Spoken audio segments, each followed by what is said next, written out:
ายดีน้องมื้อนี้ก็มาพบพวกเราอีกครั้งเนาะแล้วมื้อนี้พวกเราก็เซ็งเป็นที่ห้อยแล้วเซ็งจบตั้งมา7ที่ศูนย์มอปลายทุ่งโป่งแล้วมื้อนี้จะมาพบบทสัมภาษณ์พิเศษจากคนที่เซ็งจบแล้วเนาะสบายดี สบายดี เขารู้สึกยังไง มูซื้อว่าตื่นเต้นหลายตอนนี้ ถ้าสมมติว่าเจ้าเซ็งตกเจ้าเซ็งยังไง โอ้เฮากับโบเฮียนเลยเนาะเฮากับโบได้มาเฮียนเลย ก็เข้าใจเนาะ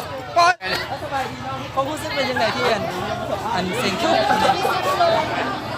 โลงแล้วกัน ถ้าสมมติว่าเซ็งจบเป็นยังไง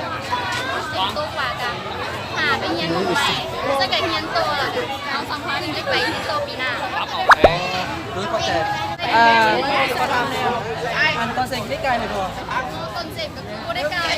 แบบเขาเพิ่งเคยรู้ว่าแล้วก็แบบไม่มั่วไฟ เขารู้สึกยังไงที่เซ็งจบล่ะ สกัดเคยเข้าไปดูก้อนที่หน้าตัวเองจะเซ็งผ่านบอก นี่ก็มีก็โดยเข้าใจเข้าใจ มันไม่มีเสียง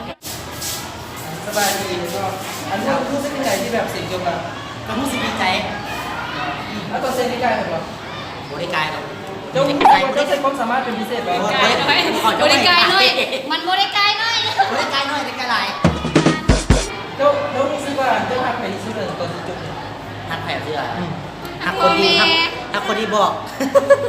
สบายดีแล้วความรู้สึกเป็นยังไงที่แบบอันเซ็งนะ เรือซื้อเรือ นี่ซื้อว่า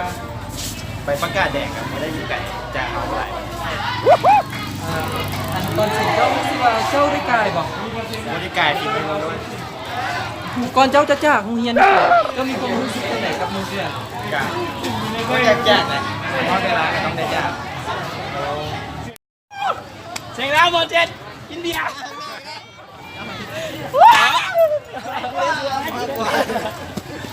สามารถ สบายดีเนาะเคยซื้อเสือเนาะเสือคนกระทรวงเจอได้ที่บ้านน้องเนียวเจนสัมภาษณ์เอาเสือที่เจนไปในทานสีสักคนเนาะ โบซัก เหม็นเลย คนทรงจำได้กินคนทรงจำ โอ้กินพร้อมกันเนื้อของแต่ละคนมารวมกันอยู่ในเบอร์นะแอนนาคุณซื้อยังไงมือนี่เสือ โหเลย ชุดเนื้อกันเลยเอาเส้นเนื้อให้นะคุณซื้อยังไงเสียงแล้วนี่นะคนต่างคนต่างคน เปลี่ยนสะพานไปเธอหนึ่งนะโบบุไปห้าร้อยพันเบียร์ เป็นยัง ไปกินบุฟเฟ่ต์ ไปเดี๋ยว ให้ อันสิ่งนี้ก็สิได้ขึ้นอยู่ว่าห้องอันนั้นสิไปกินก่อนแล้ว ได้คืนมั่นใจคอยเป็นคนเมาเฮียนทุกมือบริขาดโรงเรียนแล้วก็บริยาขาดโรงเรียนอีกต้องได้คืนมาครับกี่โมงอันนี้เจ็บ ถามอยู่อีป่าน ต้องงานกูอ่ะไม่เห็นกูอ่ะครับบ๊ายบายจบแล้วหมดเจ็บ การโดนต่อเด้อ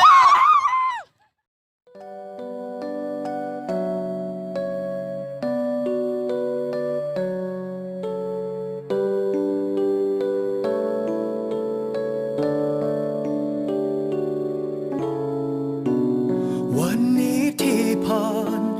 หน้าห้องเรียนมอปลายเก่า มันก็คิดทั้งเรื่องของเฮาขึ้นมา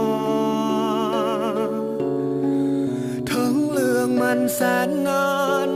ผ่านกาลเวลา แต่คิดขึ้นมาเมื่อได้แล้วใจยิ้ม อยู่ที่ห้อง52เลี้ยวมองเข้าไปเห็นภาพเก่า ภาพที่สองเฮาเคยนั่งเฮียนโต๊ะตั้งไม้เก่าๆที่เฮาเคยใส่นั่งขีดเขียนข้างฟ้าห้องเฮี